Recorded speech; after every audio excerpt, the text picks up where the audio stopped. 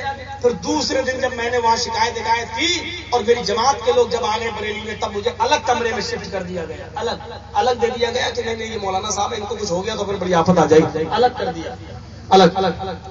جب دوسرے دن الگ ہو گیا تو جیلر نے مجھے بلایا، کام کیا کرتے ہو؟ میں نے کہا میں تو کچھ نہیں کرتا ہوں، نماز پڑھاتا ہوں. اس نے سوچا کہ روٹی ووٹی پکواؤں گا اس سے، جیل میں تو کام کروایا جاتا ہے نا. تو اس نے پوچھا تم کام کیا کرنا جانتے ہو؟ کچھ کرنا جانتے ہو؟ اسی حساب سے تمہیں کام بتاؤں. میں نے کہا میں کچھ نہیں جانتا ہوں کام کرنا، میں تو صرف نماز پڑھاتا ہوں، مدرسے میں پڑھاتا ہوں، ملا مولوی آدمی. جیلر بولا یہ تو بہت اچھا کام ہے، ہمارے یہاں نماز پڑھانے والا کوئی نہیں ہے، تو آج کے بعد تم نماز پڑھاؤ جب تک جیل میں رہو. میں نے پڑھا دوں. اب بریلی کی جیل میں نماز پڑھاؤں تو کوئی بریلی بھی پڑھ لے گا میرے پیچھے. اب وہاں تو سب وہی تھے جیل میں، اب وہ کوئی نماز ہی نہیں پڑھے میرے پیچھے. میں تو اوپر اللہ اکبر کہہ کے اوپر باندھی. پہلی نماز میں وہ لوگ پڑھ تو لیے لیکن جیلر کے پاس پہنچ گئے، کہتے اس کے پیچھے ہم نماز نہیں پڑھیں گے. جیلر نے کہا کیوں؟ کہا یہ وہابی ہے. تو جیلر نے کہا یہ کیا ہوتا ہے؟ کہا وہ آپ نہیں جانتے، ہم اس کے پیچھے نماز نہیں پڑھیں گے. جیلر نے اٹھا ڈنڈا تھا، ماں بہن کی گالی، اس کے پیچھے نماز نہیں پڑھیں گے. تمہارا مولوی کہاں سے لے کے آؤں میں؟ جو ملا وہی پڑھائے گا. ابھی تک شکایت کر رہے تھے نماز پڑھانے والا کوئی نہیں، اب جو ملا وہ پڑھا رہا ہے. اب تمہارا مولوی کہاں سے لاؤ؟ اور تمہارا مولوی ہی نماز پڑھائے تو اس کے کہو قتل کرو، اپنی بیوی کو مارو، تباہو. یہاں میں کہاں سے پڑوس کے پیچھے نماز. اللہ کا شکر 6 دن رات 6 دن میرے پیچھے نماز پڑھی. 17 آدمیوں کو بدلا، کنورٹ کیا، تعویذ توڑے، اہل حدیث ہوئے. جب 17 آدمی چینج ہو گئے تو انہی کے بڑے بڑے ہائی کمان والے لوگ جو آج لال بتی گاڑیوں میں ملائم سنگھ نے ان کو دی تھی رضائے مصطفیٰ بنائے ہوئے پارٹی، یہی لوگ آئے ہمارے پاس کہنے لگے جرجی صاحب کمپرومائز کر لیتے ہیں، اتنے بڑے تو مولانا ہو اہل حدیث کے، اچھا نہیں لگ رہا جیل میں جانا تمہارا، ایسا کرو کہ کمپرومائز کر لو، آج کے بعد نہ تم ہمارے خلاف بولنا نہ ہم تمہارے خلاف بولیں گے. میں نے کہا مجھے کوئی اعتراض نہیں ہے، میں تمہارے خلاف بولا ہی کہا، تم نے پہلے الٹا سیدھا بولا، ہم نے اس کو جواب دیا. نہیں ٹھیک ہے، کمپرومائز انہوں نے کر لیا، خود ہی ضمانت کروا دی. یعنی جیل میں بھیج بھی خود رہے، ضمانت بھی خود کرا رہے، کیونکہ ان کو معلوم ہے کہ جہاں جائے گا چپ رہنے والا نہیں ہے. 17 آدمی بدلے تھے، 6 دن میں 17 آدمی بدل دینا بہت بڑی بات ہوتی ہے میرے بھائیوں. اللہ رب العالمین نے ان کو ہدایت دی. تو میں کہنا یہ چاہ رہا تھا آپ سے، یہ رحمت ہے نبی کی، رحمت. وہ چراغ آدمی جل رہا ہے، چراغ سو رہا ہے. اب سوتے میں پتہ نہیں آدمی کیا کر رہا ہے، جیسے میرے اوپر چڑھ گیا وہ، ایسے ہی ہاتھ لگ گیا اگر چراغ میں تو کیا ہوگا؟ کھجور کے پتے سب جل جائیں گے، گھر مکان جل جائے گا. کپڑے سب جل جائیں گے، خود انسان جل کے مر جائے گا۔ فرمایا نبی کی رحمت دیکھو، نبی کی رحمت کو یہ بھی گوارا نہیں کہ میرا امتی گھر میں سو رہا ہو اور چراغ جل رہا ہو، اور چراغ جلتے ہوئے اس کا ہاتھ سوتے میں چراغ پہ لگ جائے اور چراغ لڑک جائے اور اس کے گھر میں آگ لگ جائے، اور میرے امتی تمام کی تمام، اس کی بیوی، اس کے بچے، اس کے گھر مکان سب کے سب جل جائیں، میرے نبی کی رحمت کو یہ بھی گوارا نہیں۔ فرمایا لوگوں جب تم بستر پہ سونے جاؤ تو تم چراغ بجھا دیا کرو۔ چراغ کے حکم میں لائٹیں بھی ہیں، یہ لائٹیں جو جل رہی نا بلب وغیرہ، یہ بھی بجھا دینے کا حکم ہے، کیونکہ چراغ بجھا دینے کا حکم ہے تو اس کا بھی، کیونکہ تار اس میں بھی شارٹ ہو سکتا ہے، ہائی وولٹیج آئے تو فوراً آگ بھی لگ سکتی ہے، اور اس میں زیادہ آگ لگ رہی ہے آج کل لائٹ میں، تو میرے بھائیوں یہ بھی چراغ ہی کے حکم میں ہے، اس لیے چراغ بجھانے کے آج کے اس ماڈرن ماحول میں اس حدیث کو چسپا کیا جائے گا لائٹ بجھانے پر، یعنی جب بھی تم بستر پہ سونے جاؤ تو لائٹ بجھا کر سویا کرو، لائٹ بجھا کر۔ میرے نبی کی رحمت کو یہ گوارا نہیں ہے میرے بھائیوں کی، میرا امتی جل کر۔ ایک اور حدیث دیکھیے، اللہ کے نبی فرماتے ہیں جب تم بستر پہ سونے جاؤ، سونے کے تعلق سے، جب تم بستر پہ سونے جاؤ تو اپنے بستر کو 3 مرتبہ پہلے جھاڑ لو۔ کیا رحمت ہے! اپنے بستر کو اپنے کپڑے سے 3 مرتبہ جھاڑ لو، اس کے بعد اس بستر پہ قبلہ رخ ہو کر بیٹھ جاؤ، اور اس کے بعد یہ دعا پڑھو، ایک بار سورۃ الفاتحہ، ایک بار سورہ بقرہ کا پہلا رکوع، آخری رکوع، آیت کرسی، 4 قل، اور ان دعاؤں کو پڑھ کر تم اپنے دونوں ہاتھوں پر دم کر لو، اور اوپر سے نیچے تک پورے کے پورے جسم کے اوپر ہاتھ پھیر لو، دایاں ہاتھ بائیں پر، پھر بایاں ہاتھ دائیں پر پھیر لو، اس کے بعد تم بستر پہ سویا کرو۔ ایسا کرنے سے فرشتہ تمہاری حفاظت کے لیے مسلط کر دیا جاتا ہے، ایک فرشتہ تمہاری حفاظت کے لیے مسلط کر دیا جاتا ہے۔ یہاں رحمت کا پہلو یہ ہے کہ جب تم بستر پہ جایا کرو تو اپنے بستر کو جھاڑ لیا کرو۔ اس زمانے میں اتنی روشنیاں نہیں ہوا کرتی تھی، چھپکلیاں وغیرہ اور کیڑے مکوڑے اور زہریلے کیڑے مکوڑے زیادہ نکلا کرتے تھے۔ محمد رسول اللہ صلی اللہ علیہ وسلم فرماتے ہیں ایسا نہ ہو کہ تم عشاء کی نماز پڑھ کے آؤ، تمہاری آنکھیں چھپنے لگے، نیند میں ڈوبنے لگے، اور تمہیں آتے ہی بستر کے اوپر لیٹ جاؤ، لیٹ جاؤ، اور بستر پہ کوئی چھپکلی پڑی ہو، یا بستر پہ کوئی خطرناک جانور یا زہریلا جانور ہو اور وہ تمہیں کاٹ لے، تمہیں ڈس لے، اور اس کے زہر سے تم مر جاؤ۔ فرمایا میرے ساتھیوں آپ کا حکم دیکھو کیا ہے، فرمایا میرے ساتھیوں جب تم بستر پہ سونے جایا کرو تو بستر کو پہلے 3 مرتبہ جھاڑ لیا کرو۔ جب تم بستر کو 3 مرتبہ جھاڑو گے تو خطرناک موذی جانور بھی اگر بستر پر ہوگا تو اس کو بھی آپ جھاڑ دو گے، باہر چلا جائے گا، کم سے کم وہ بستر جھاڑ دیں گے تو خطرناک جانور بھی وہاں سے ہٹ جائے گا، تب تم آسانی سے سو سکتے ہو اور تمہیں نیند آ سکتی ہے اور تم اپنی جان کو دینے سے محفوظ رہ سکتے ہو، تمہاری جان بچ سکتی ہے۔ میرے بھائیوں میرے نبی کی رحمت کو یہ گوارا نہیں ہے کہ تم نماز پڑھ کے آؤ بستر پہ ایسے ہی لیٹ جاؤ اور کوئی خطرناک یا زہریلا جانور تمہیں کاٹ لے اور تم مر جاؤ۔ اس نے فرمایا کہ بستر کو 3 مرتبہ جھاڑ لیا کرو، اس کے بعد سونے کی تیاری کیا کرو۔ یہ رحمت کے پہلو ہے جناب محمد رسول اللہ صلی اللہ علیہ وسلم کے۔ تو میرے پیارے ساتھیوں یہاں سے ہم اندازہ لگائیں، یہاں سے ہم اور آپ اندازہ لگائیں کہ کیا ہے رحمت کے پہلو، کتنا مہربان ہے ہمارے نبی صلی اللہ علیہ وسلم۔ ایک اور رحمت کا پہلو دکھاؤں آپ کو، اور بات دلچسپ، آپ کو بھی ہنسی آئے گی، رحمت کا پہلو ہے وہ۔ ایک صحابی نماز پڑھا رہے ہیں، امام احمد بن حنبل کی روایت ہے، مستد احمد کی روایت ہے، علامہ البانی صحیح کہتے ہیں۔ ایک صحابی نماز پڑھا رہے ہیں پیچھے، اللہ اکبر، صحابہ تمام نماز پڑھ رہے ہیں۔ اب انہوں نے مغرب کی نماز میں سورہ بقرہ شروع کر دی۔ اب مغرب کی نماز میں چھوٹی چھوٹی صورتیں پڑھنی چاہیے، والعصر ان الانسان لفی خسر انا اعطیناک الکوثر قل هو اللہ احد، یہ سب چھوٹی چھوٹی پڑھنا چاہیے۔ اب انہوں نے کیا کر دیا، سورہ بقرہ الف لام میم ذالک الکتاب لا ریب فیہ ھدی للمتقین۔ کبھی کبھی آپ نے اپنے گاؤں میں دیکھا ہوگا کہ حافظ صاحب یا آپ کے امام صاحب نہ ہو نماز پڑھانے کے لیے، چھٹی پہ چلے گئے ہو کیا، تو لوگ کہہ دیتے ہیں، بڑے حاجی لوگ جو ہیں داڑھی والے ان کو کھڑا کر دیتے ہیں، جو پڑھے لکھے تو ہوتے نہیں، چلیے بھائی کوئی نہیں ہے تو آپ ہی پڑھا دیجیے نماز. اب حاجی صاحب جو آگے بڑھ گئے ہیں، اب وہ بیچارے ایک نماز پڑھانے کا تو موقع ملتا ہے ان کو، اب لگے بیچارے لمبی سورت پڑھنے، اپنی قابلیت وہی دکھائیں گے وہ کہ دیکھو مجھے بھی کچھ آتا ہے.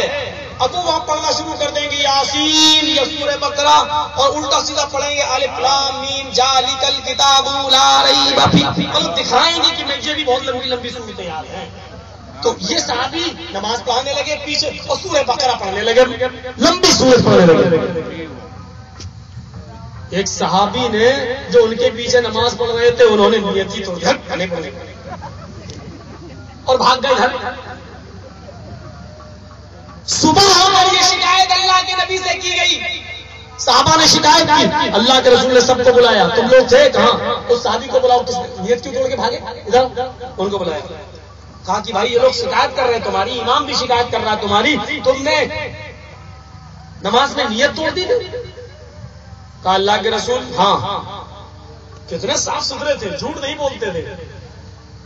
ایک بار میں نے میٹنگ بلائی اٹاوا میں جماعت کا امیر ہونے کی حیثیت سے میں نے میٹنگ بلائی اٹاوا میں، تو 25 آدمی ہیں ہمارے عاملہ میں، سردیوں کے دن تھے، اتوار کو میں نے میٹنگ بلائی، 3 آدمی آئے، 25 میں 3 آدمی آئے، کوئی نہیں آیا.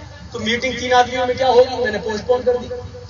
اس سنڈے کو کوئی نہیں آیا، سردی تھی، 3 آدمی آئے، میں نے پوسٹ پون کر دی. اگلے سنڈے کو پھر میں نے میٹنگ رکھ دی. لیکن میٹنگ میں جب میں نے ان کے پاس لیٹر بھیجا 25 آدمیوں کے پاس، تو اس میں نیچے لکھ دیا آپ لوگ وقت پر آئیں، ضروری میٹنگ ہے، آپ لوگوں کے لیے ناشتے کا انتظام کیا گیا ہے. جب ناشتے کا لفظ لکھ دیا، اللہ کی قسم 25 آئے، ایک بھی آئے. اور سردی اس دن بھی پڑ رہی تھی، سردی اس دن اور زیادہ تھی پہلے اتوار سے. لیکن سب آئے. میٹنگ ختم کرنے کے بعد ناشتہ واشتہ دینے کے بعد میں نے ان سے پوچھا کہ آپ لوگ میری وجہ سے اور جماعت کی وجہ سے تھوڑی آئے، آپ تو ناشتے کی وجہ سے آئے. نہیں ولی صاحب آپ کا حکم تو چلے آئے. میں نے کہا جھوٹ مت بولو، حکم تو میرا پچھلے اتوار کو بھی تھا. آپ نے کہا سردی پڑ رہی، آج کل گرمی پڑ رہی ہے، آج بھی سردی ہے، یہ ناشتے کی محبت تمہیں کھینچ کے لائی. صحیح نہیں بولتا ہے آدمی. صحابہ کا دل صاف تھا. اللہ کے رسول نے ان سے پوچھا بتاؤ کیوں نیت توڑ دی تم نے، یہ توڑی؟ کہا ہاں. کہا کیوں؟ کہ اللہ کے رسول گھر میں میرے پکنے کو کچھ نہیں تھا، مجھے بلانا تھا، انتظام کرنا تھا، میرے بچے بھوکے تھے، میری بیوی بیمار ہے، کھانا مجھے بنانا تھا، اور یہ صحابہ لگے سورہ بقرہ پڑھنے.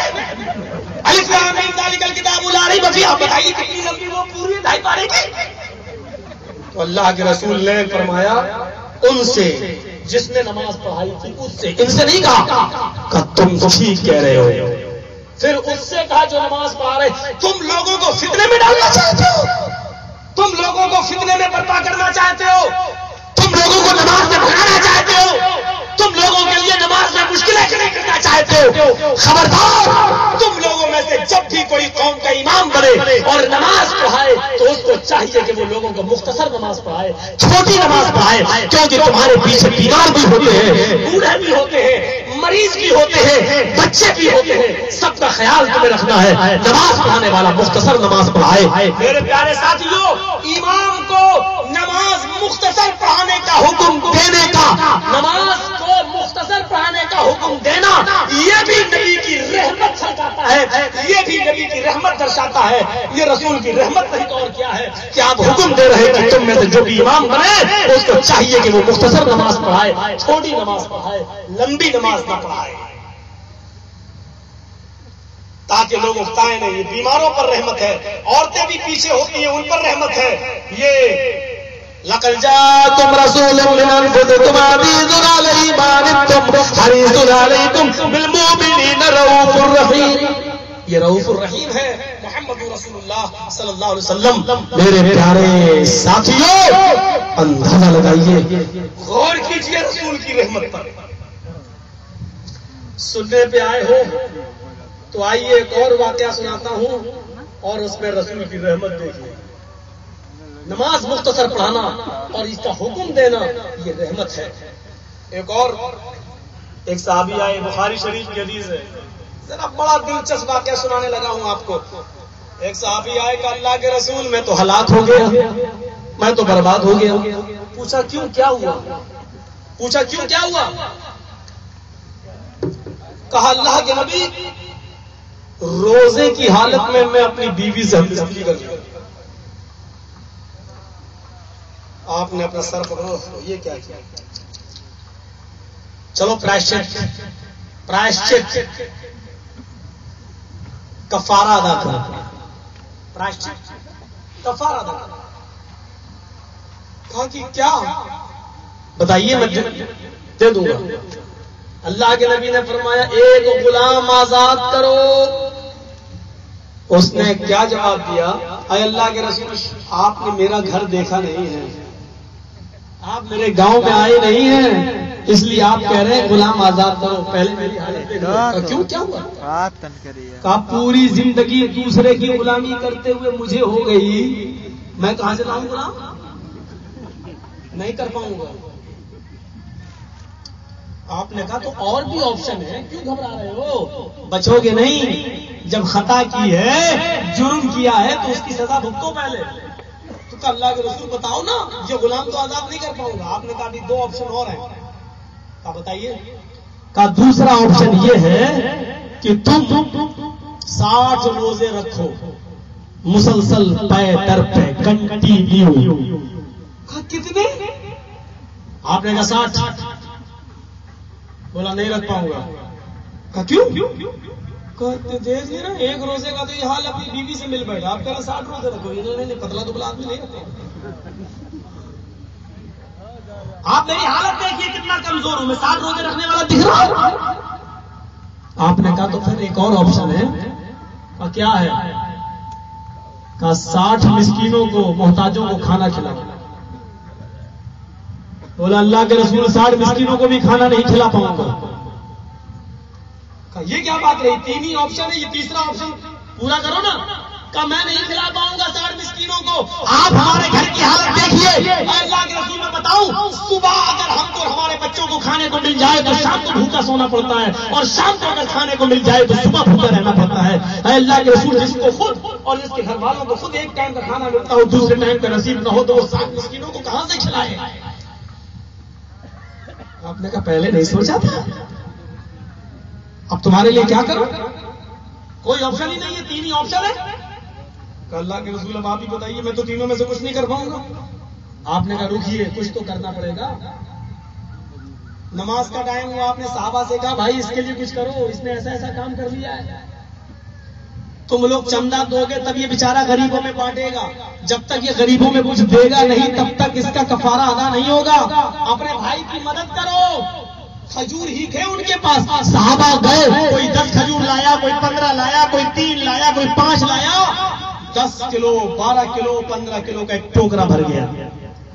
اتنا بڑا ٹوکرا تیار ہو گیا مال سے, اتنا بڑا ٹوکرا. اللہ کے رسول اس کو اٹھائے, اور اٹھانے کے بعد فرمایا لو پکڑو.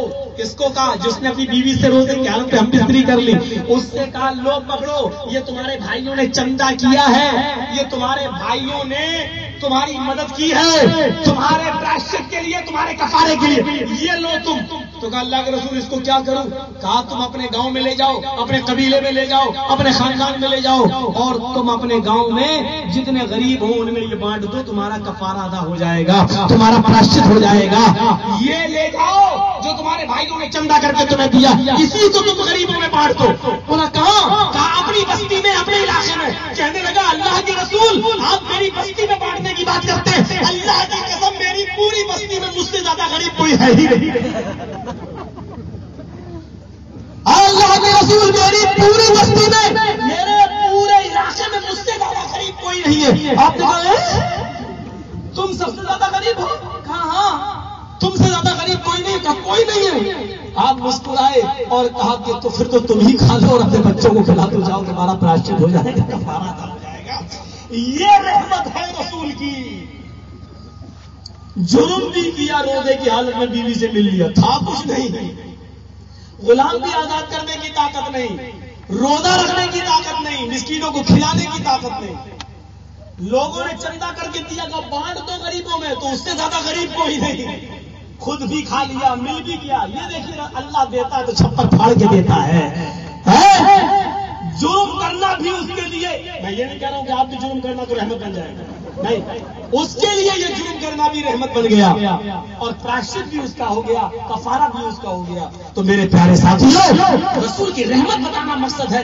رسول کی رحمت دیکھیے، یہ رسول کی رحمت تھی کہ آپ نے اس کو آپشن بتائے، آپشن میں پورا نہیں اترا تو آپ نے اس کے لیے چندہ کروایا. اور چندہ میں بھی جب غریبوں کو بانٹتے تو آپ مجھ سے زیادہ غریب کوئی نہیں، تو آپ نے کہا تو ہی کھا لے اور بچوں کو کھلا دے. اس کو کہتے ہیں امت کے لیے رحمت، اس کو کہتے ہیں مہربان، اس کو کہتے ہیں رسول رحمت. میرے پیارے ساتھیوں، بالمؤمنین رؤوف رحیم، وہ مومنوں کے لیے بڑا مہربان ہے اور بڑا رؤوف رحیم ہے. جتنی دعائیں سکھلائی ہیں اس نے، کس نے؟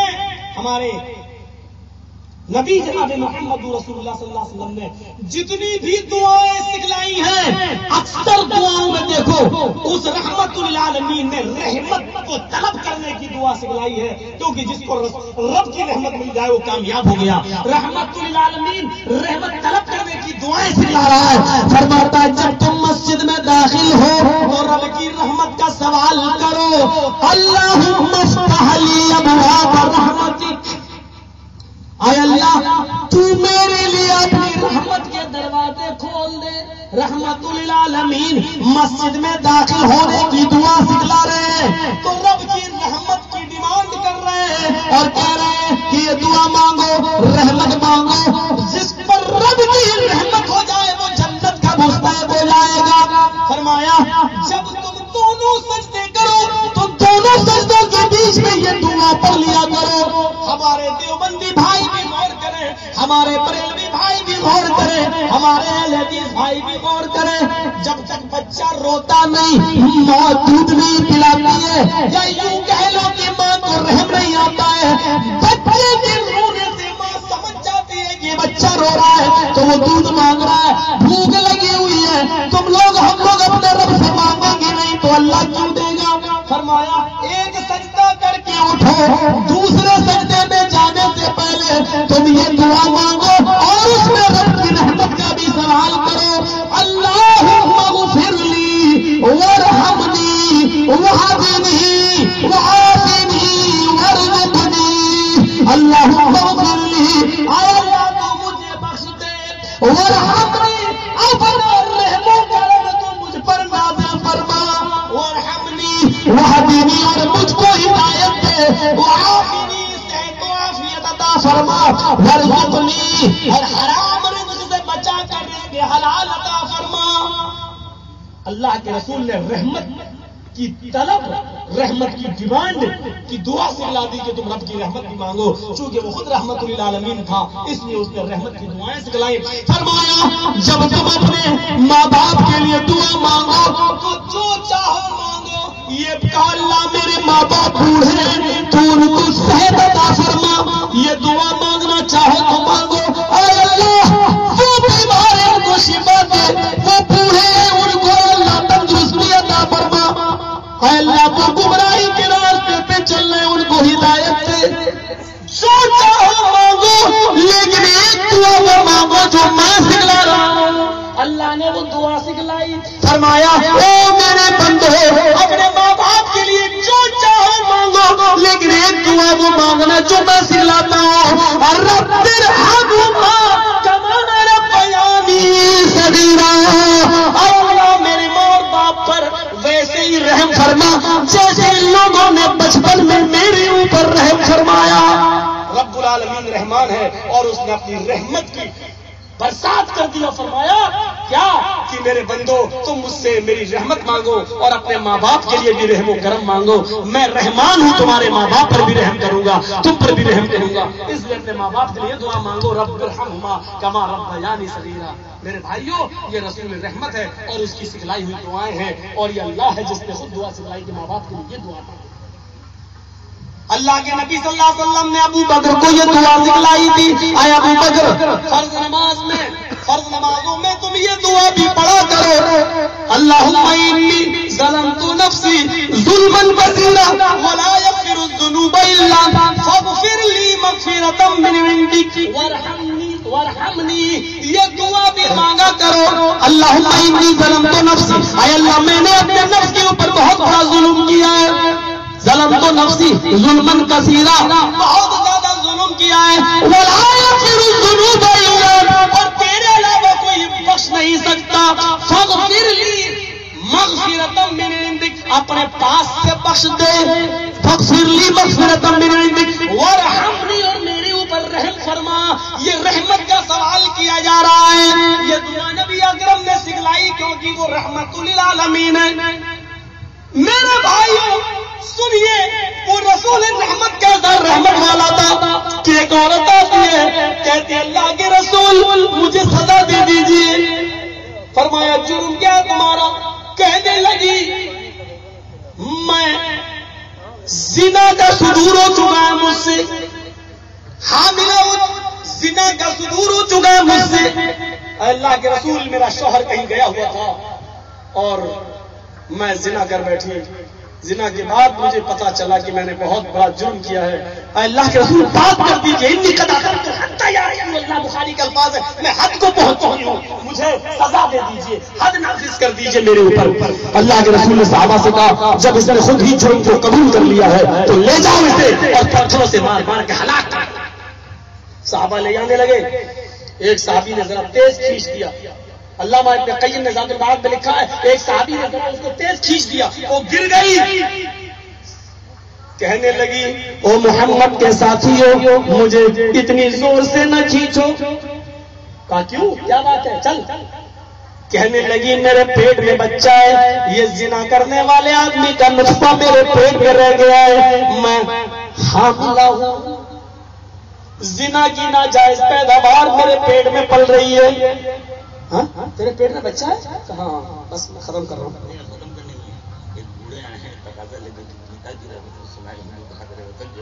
ہندو ہیں یہ کہاں، اب ختم، اب جب ہم ختم کر رہے ہیں تب پرچہ لے کے شروع میں بولتے تو میں اتنے منتر سنا دیتا۔ چلیے تو میرے بھائیوں میں کہہ یہ رہا تھا کہ وہ عورت آئی گر گئی، میرے پیٹ میں بچہ ہے، صحابہ اللہ کے رسول کے پاس ہے، اللہ کے نبی کیا کروں، وہ تو کہہ رہی ہے کہ میرے پیٹ میں بچہ ہے، حاملہ ہوں۔ آپ نے پھر بلایا اس کو، ادھر آؤ، تمہارے پیٹ میں بچہ ہے کہاں؟ رحمت دیکھیے رسول، میڈیا والوں تمہارے ہاتھ اس رسول کو دہشت گرد لکھتے ہوئے کٹ کے زمین پر گر کیوں نہیں جاتے ہیں؟ یہ زمین کیوں نہیں پھنس جاتی ہے، پھٹ جاتی ہے اور تم اس زمین میں پھنس کیوں نہیں جاتے ہو؟ پیٹ میں بچہ اور وہ عورت کہہ رہی ہے، رسول اللہ نے کیا فرمایا؟ تیرے پیٹ میں بچہ تو نے بتایا نہیں؟ آیا عورت اب تجھے سزا نہیں دی جا سکتی ہے اس لیے کہ تیرے پیٹ میں بچہ پل رہا ہے، ابھی تجھے قتل کروں گا تو پیٹ کا بچہ بھی مارا جائے گا۔ کہنے لگی اللہ کے رسول اس بچے کی کیا ضرورت ہے، میں مر جاؤں گی تو بچہ بھی مر جائے گا، اگر یہ بچہ پیدا ہو گیا تو اس کے باپ کا کیا نام ہوگا؟ میرے بارے میں جانے گا کہ اس کی ماں زانی ہے تو کتنی گالیاں دے گا، میں چاہتی ہوں کہ مجھے سنسار کیا جائے تو یہ بچہ بھی مر جائے۔ آپ نے کہا تیرے چاہنے سے کیا ہوتا ہے، اسلام اجازت نہیں دیتا اس معصوم بچے کو مارا جائے جو تیرے پیٹ میں پل رہا ہے، رسول کی رحمت گوارا نہیں کرتی ہے جو بچہ مارا جائے۔ اس بچے کا کیا قصور ہے جو تیرے پیٹ میں پل رہا ہے، اس کا کوئی قصور نہیں، قصور تو تیرا تھا اور قصور تو اس کا تھا جس نے تیرے ساتھ زنا کیا ہے۔ تو کچھ بھی کرے لیکن ابھی تجھے قتل نہیں کیا جائے گا، سزا نہیں دی جا سکتی ہے جب تک کہ وہ بچہ پیدا نہ ہو جائے۔ جاؤ بھیج دیا، آسارام باپو کی طرح سیکورٹی نہیں دی گئی، کسٹڈی میں نہیں رکھا گیا کہ جیل سے بھاگ سکتے ہیں، اس عورت کو چھوڑ دیا، کوئی کسٹڈی نہیں، کوئی پولیس نہیں، کوئی فوج نہیں، کوئی ساتھی نہیں، کیونکہ جس کو خود اللہ کا ڈر ہو اور وہ خدا ہی ہو سزا پانے کے لیے وہ کہاں بھاگ کر جائے گی، اور جائے گی تو چلی جائے، اللہ کی عدالت سے تو نہیں بچ سکتی ہے، کل قیامت کے دن جہنم کے عذاب سے تو نہیں بچ سکتی ہے۔ جاؤ ابھی سزا نہیں دی جائے گی، جاؤ کہیں بھی رہو۔ اس کو خود فکر تھی، جب 9 مہینے کے بعد ان کے پیٹ سے بچہ پیدا ہوا تو وہ لے کے آتی ہے، جب 9 مہینے کے بعد بچہ پیدا ہوا تو وہ لے کے آتی ہے اور کہتی ہے اللہ کے رسول دیکھیے بچہ ہے، دیکھیے بچہ پیدا ہو گیا، اس کو لے لیجیے، اب تو سزا دیجیے۔ آپ نے فرمایا ہاں میں نے کہا تھا کہ یہ بچہ پیدا ہو جائے تب آنا، اب صحیح ہے، لاؤ اس بچے کو مجھے دے دو۔ آپ نے وہ بچہ اپنی گود میں لے لیا۔ میڈیا والے ناجائز بچہ ہے، حرامی بچہ ہے، باپ کا پتہ نہیں ہے، لیکن اس ناجائز بچے کو بھی محمد رسول اللہ اپنی گود میں لے رہے ہیں۔ یہاں پنڈت کی تھالی میں ہریجن کھا لے تو دھرم بھرشٹ ہو جاتا ہے۔ میرے بھائیوں، محمد رسول اللہ نے اس بچے کو اپنی گود میں لے لیا۔ آپ نے فرمایا ساتھیوں سے جاؤ اس عورت کو لے جاؤ اور سنسار کر دو۔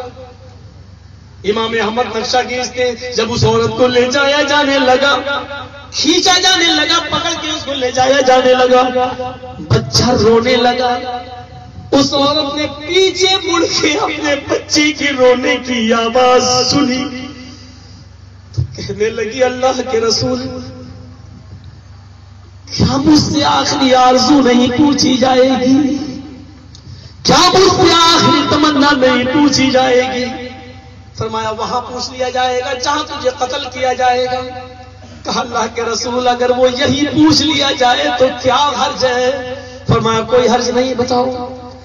اللہ کے نبی یہ بچہ رو رہا ہے، شاید بھوکا ہے، میری آخری تمنا یہ ہے کہ اس بچے کو مجھے دیا جائے، آخری مرتبہ میں اپنی پستان سے اس بچے کو دودھ پلا دوں، آخری مرتبہ میں دودھ پلا دوں، اس کے بعد میں آپ سنبھالیے گا، یہی میری آخری آرزو ہے، میں اپنی پستان کا دودھ پلانا چاہتی ہوں۔ امام کائنات نے اپنے ہاتھ بڑھا دیے، لو اس عورت نے اس بچے کو لے لیا، جیسے ٹرینوں میں مردوں سے چھپتے ہوئے عورتیں منہ پھیر کر اپنے بچوں کو پستان سے لگا لیتی ہیں، اسی طریقے سے عورت نے بھی اپنا چہرہ گھما لیا اور اپنی پستان سے اپنے بچے کو لگا لیا اور خوب دودھ پلایا۔ جب بچے نے ماں کی پستان چھوڑ دی اور عورت نے اس کے ہونٹوں پہ لگا ہوا دودھ دیکھ لیا تو اللہ کے نبی کو دینے لگی، لیجئے، بچے کی طرف چہرہ نہیں کرتی ہے اور کہتی ہے لیجئے۔ اللہ کے رسول اس بچے کو سنبھالیے۔ آپ نے اس بچے کو اپنی گود میں دوبارہ لے لیا۔ علامہ ابن قیم نے زاد المعاد میں بڑا اچھا نقشہ کھینچا ہے، نبی اکرم نے اس بچے کو پھر اپنی گود میں لے لیا اور پھر اس عورت کو صحابہ لے جانے لگے۔ جیسے یہ نبی کے دروازے سے باہر نکلی، دروازہ کھلا ہی تھا کہ رسول اللہ کی رحمت سے جوش میں آتی ہے، فرماتے ساتھیوں اب اس عورت کو قتل نہیں کیا جا سکتا، اب اس عورت کو پتھروں سے نہیں مارا جا سکتا کیونکہ اس معصوم بچے کی غذا اس کی پستان میں موجود ہے، اب اس بچے کو اس کی ماں کے دودھ کی ضرورت ہے، ابھی یہ بچہ اپنی ماں کا دودھ پیے گا اور میں کسی بچے کا حق نہیں مار سکتا، لہذا اس بچے کو اپنی ماں کے دودھ پینے کا حق ہے اور اس بچے کو سنبھال جب تک یہ بچہ روٹی نہ کھانے لگے اور تیرا دودھ نہ چھوڑ دے تب تک میں تجھے قتل نہیں کر سکتا، تجھے سنسار کا آرڈر نہیں دے سکتا۔ جاؤ اس بچے کی غذا تیری پستان میں اللہ نے رکھی ہے، جو رسول اس معصوم بچے کی غذا کا خیال رکھے وہ معصوم بچوں کو قتل کی اجازت کیسے دے گا؟ میڈیا والوں اندھے ہو گئے ہو تم جو اسلام کی دشمنی میں کیا کیا بھونک رہے ہو، اتنے تو کھوکھے بھی نہیں بھونکتے جتنا تم بھونک رہے ہو اسلام کے بارے میں۔ پڑھو پہلے اسلام کا، اسٹڈی کرو پہلے اسلام کی، مطالعہ کرو پہلے اسلام کا۔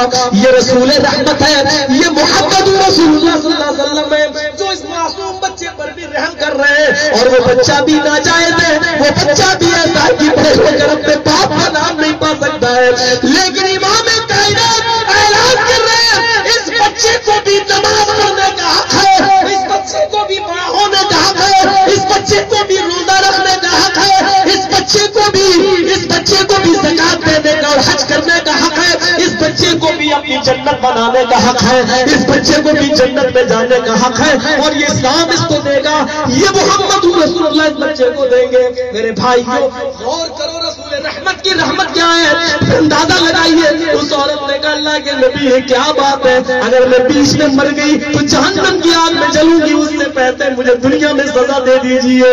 آپ نے فرمایا نہیں نہیں, اب اس بچے کی غذا تیری پستان میں موجود ہے, لے کے جاؤ. بہرحال وہ عورت لے گئی اور اس نے مسلسل 1 سال 1.5 سال تک اپنے بچے کو دودھ پلایا. جب وہ روٹی کھانے لگا تو روٹی کا ٹکڑا اس بچے کے ہاتھ میں دے کر آتی ہے اور کہتی ہے اللہ کے رسول. اس عورت کو بھی اپنے گناہ پر کتنی شرمندگی ہے, اس عورت نے بھی اپنے آپ کو پاک صاف ہونے کے لیے کس طرح پیش کیا ہے. بار بار آتی ہے اے اللہ کے رسول اب تو روٹی کھا رہا ہے. دیکھیے آپ نے کہا تھا جب روٹی کھانے لگے تب آنا, یہ روٹی کا ٹکڑا میں نے اس بچے کو دے رکھا ہے. اللہ کے نبی اب تو مجھے سنسار کر دیجئے. نبی اکرم کی آنکھوں میں آنسو آ گئے اور فرمایا اب حدود خدا بندی میں اب تیرے لیے کوئی راستہ نہیں ہے, میں تجھے چھوڑوں تو کیسے چھوڑوں. اب تو اللہ کی قائم کردہ حد میں ہم بھی آگے نہیں بڑھ سکتے ہیں. اب اللہ کی قائم کی ہوئی حد میں محمد رسول اللہ کے پاس بھی کوئی راستہ نہیں ہے. اے اللہ کی بندی تیرے لیے اب میرے پاس بھی کوئی بہانہ نہیں ہے. میں تجھے چھوڑوں تو کیسے چھوڑو, میں تجھے آزاد کروں تو کیسے کروں. ساتھیوں اس بچے کو لے لو, اس بچے کو دے دیا گیا. لے جاؤ اس اللہ کی نیک بندی کو اور سنسار کر دو. اب اس بچی کو اس عورت کو لے جایا گیا اور سینے کے برابر زمین کے اندر گاڑ دیا گیا, سینے کے برابر زمین کے اندر گاڑ دیا گیا. اور صحابہ کرام نے اس پر پتھروں کی بارش کرنا شروع کر دی. اتنا مارا, پہلا پتھر خالد بن ولید نے مارا, اس کا سر پھٹ جاتا ہے, اس کا سر پھٹ جاتا ہے. اور جیسے سر پھٹتا ہے میرے بھائی یہ خون کا ایک پھوارا نکلتا ہے جو خالد بن ولید کے کپڑوں کو گندا کر دیتا ہے. خالد ابن ولید نے دیکھا تیرے خون کے چھینٹے, یہ زناکار عورت اس کے خون کے چھینٹے میرے, تیرا ستیہ ناش جائے. کچھ گالی دے دی, کچھ بدزبانی کر دی, کچھ برے جملے بول دیے. بہرحال وہ عورت تو پتھر کھا کھا کر انتقال کر گئی, سنسار کر دی گئی. وہ اللہ کو پیاری ہو گئی. لیکن جب یہ خبر نبی اکرم کو ملی کہ خالد ابن ولید نے کچھ غلط جملے بول دیے تو اللہ کے رسول نے خالد ابن ولید سے 3 دن بات نہیں کی. اور تیسرے دن خالد نے کہا اللہ کے رسول میرے ماں باپ آپ پر قربان, میں تو مر جاؤں گا, میری تو آخرت برباد ہو جائے گی, آپ بات نہیں کر رہے ہیں. کہا خالد تم نے اس عورت کو گالی کیوں دی؟ کہا اللہ کے رسول اس کے خون کے چھینٹوں نے میرے کپڑوں کو خراب کر دیا, اس لیے میرے منہ سے گالی نکلی ہے, بدزبانی ہوئی ہے. اور ناپاک اور گندی عورت کی بدچلن کا خاموش. خالد ایک جملہ اس کے آگے نہیں بولنا. بدچلن وہ پیدائشی نہیں تھی, وہ عادت نہیں تھی اس کی, وہ ہمیشہ سے زنا نہیں کرتی تھی, اس کا شوہر نہیں تھا.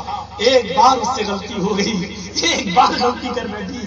خالد اس سے انجانے میں غلطی ہو گئی, اپنی جوانی پر کنٹرول نہ کر سکی, فطرت سے مرعوب ہو گئی, غلط کام کر بیٹھی. لیکن اس عورت نے اپنی اس غلطی کی ہے سچی توبہ کی ہے. اور خالد اس عورت نے اپنے آپ کو پتھروں سے پٹوا کر, پتھروں سے پھڑوا کر اللہ کے لیے اپنی جان دے دی. اس عورت نے ایسی سچی توبہ کی ہے. خالد اگر اس ایک عورت کی توبہ کو اس مدینے کے 70 جہنمیوں پر ڈال دیا جائے تو اس ایک عورت کی توبہ سے اس مدینے کے 70 جہنمی بھی جنتی بن جائیں گے, 70 کے 70 جہنمی بھی جنت کے اندر داخل کر دیے جائیں گے. اس عورت نے ایسی سچی توبہ کی ہے. یہ تھی رسول کی رحمت جو ایک بچے کے لیے اتنی ہے. تصور کیجئے میرے بھائیوں تو کائنات کے لیے کتنی ہوگی, مومنوں کے لیے کتنی ہوگی. میری گھڑی میں 3 بج گئے ہیں, مجھے 2 گھنٹے سے زیادہ میرے بھائیوں قائم ہوتے ہیں بولتے ہوئے, اس سے زیادہ میری ہمت نہیں ہے. میرے بھائیوں لکھنؤ تک ٹرین اور ٹرین کے بعد پھر انووا گاڑی سے آنا اور پھر آپ کے سامنے بولنا اور پھر کل دوسرے پروگرام میں جانا. میں بھی انسان ہوں, کوئی جنات نہیں ہوں, اور کسی کے بابا کا سایہ میرے اوپر نہیں ہے اور جنریٹر نہیں بولتا رہوں. مجھے معاف کرنا, میرے پاس یہ پرچہ بہت بعد میں آیا. میں نے پوچھا تھا حافظ کلیم صاحب سے کیا بولوں. اگر مجھے یہ پہلے موضوع دے دیا جاتا کہ غیر مسلموں کے تعلق سے تو میں ضرور ویدوں کے منتر اور رامائن کے شلوک کے پڑھتا, لیکن مجھے معاف کیجیے پھر کسی موقع پر. لیکن یہ موضوع بھی کوئی ایسا نہیں تھا کہ جو انقلاب پیدا نہ کرے. ہمیں رسول کی رحمت کو سمجھنا چاہیے اور رسول اللہ صلی اللہ علیہ وسلم کے لیے ہم کیا کر رہے ہیں اور رسول کی کتنے فرامین کو ہم زندہ کر رہے ہیں، ہر مسلمان کو سوچنا چاہیے۔ اب ہم اللہ سے دعا کرتے ہیں کہ الہ العالمین ہم سب کو اسلام پر چلنے کی توفیق عطا فرمائے، ہمارے غیر مسلموں کو رسول اللہ کی سیرت پڑھنے کی توفیق عطا فرمائے اور ان کو رسول اللہ کی زندگی کو سمجھنے کی پریرنا دے۔ اے اللہ جب تک ہم زندہ ہیں اسلام پر رکھنا اور جب ہمارا خاتمہ ہو ایمان پر فرمانا۔ وما علینا الا البلاغ المبین وآخر دعوانا الحمد للہ رب العالمین۔ السلام علیکم ورحمۃ اللہ وبرکاتہ۔